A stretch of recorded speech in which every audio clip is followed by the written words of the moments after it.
Today I would like to talk about ladder and step stool safety from my mock training assignment. The proper use and maintenance of ladders and step stools is necessary to ensure the safety of all team members and to comply with Occupational Safety and Health Administration standards, OSHA. Every year, people are injured unnecessarily due to damaged or incorrectly used ladders, step stools, and stairways, or from not using one when needed. Using the equipment incorrectly can cause injuries from falls, strains, and stroke by incidents that can also lead to more severe injuries, even death.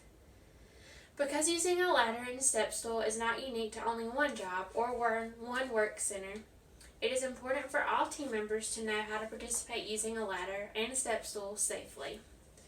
Today, we will outline training objectives, the ladder types, ladder inspection, and safety behaviors when using a ladder or a step stool. For the training objectives, we will discuss and explain the differences between a ladder and a step stool, identify when a ladder or a step stool is in poor working condition and should be removed from service on the sales floor, and demonstrate safe ladder and step stool behavior and also explain why they are so important in the workplace, and identify when others are using a ladder or step stool incorrectly.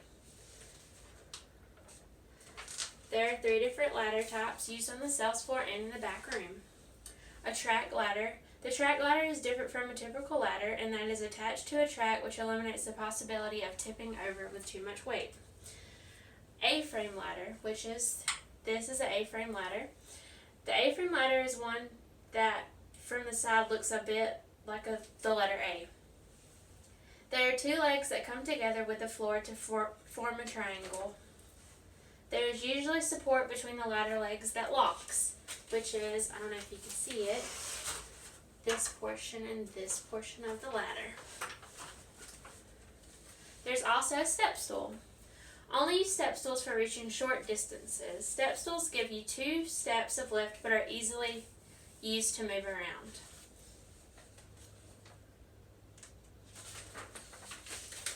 Ladder inspection. So when you're inspecting a ladder or step stool before each use, you need to verify that they are in good working condition before you use them. What to look for: bent, dented, or cracked rungs, broken or missing rivets, missing rubber or plastic feet, missing, broken, or bent spreader bars, which is basically the steps, cracked frame where spreader is attached, bent, cracked, or splitting side rails, nuts, bolts that are tightly fastened, steps, wheels that are secure or insecure. If you happen to notice any of these broken, missing, or cracked, bent parts, you need to put a red tag on damaged ladders or step stools and report immediately to the leader on duty. Here are some safety behaviors. Always choose powered equipment to retrieve and put away items that are heavy, large, bulky, and awkward in lower locations. So basically, you can see that there are only a certain number of steps on the ladder. If this is not high enough for you to put something away, you need to get powered equipment. So basically like the wave or a stacker instead of using a regular ladder, A-frame ladder. Where it is not feasible to use powered equipment, heavy items should be put away or stored in upper locations. When a ladder or step stool is used, always ensure that it is tall enough for the task. Hanging clothes in upper locations may be accessed using either the wave or an A-frame ladder. If the A-frame ladder is not tall enough, do not try to use it. Some more safety behaviors. If heavy items were misplaced or if large, bulky, or awkward items are in upper locations that cannot be accessed by power equipment, you must find another team member to assist you in retrieving these items. So basically it's a team lift. If this ladder or any portion of bulky or awkward items you are trying to lift is too heavy, you need to ask another team member.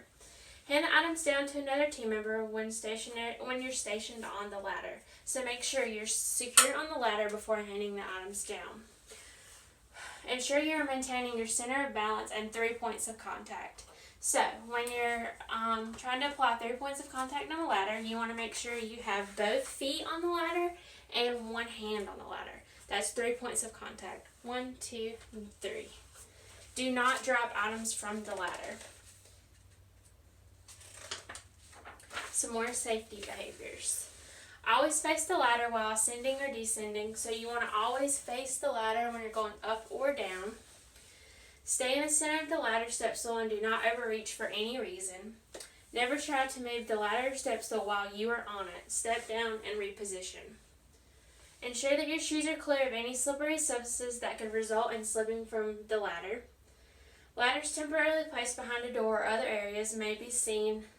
They must be guarded by another team member or barricaded by cones and caution tape.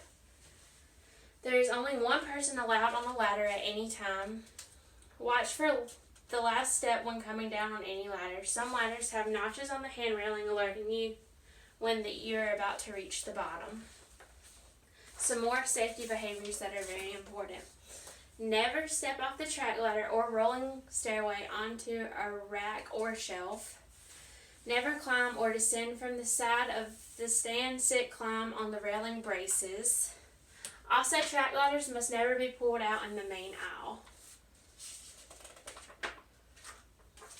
And there is ladder and step stool safety. I hope you enjoyed.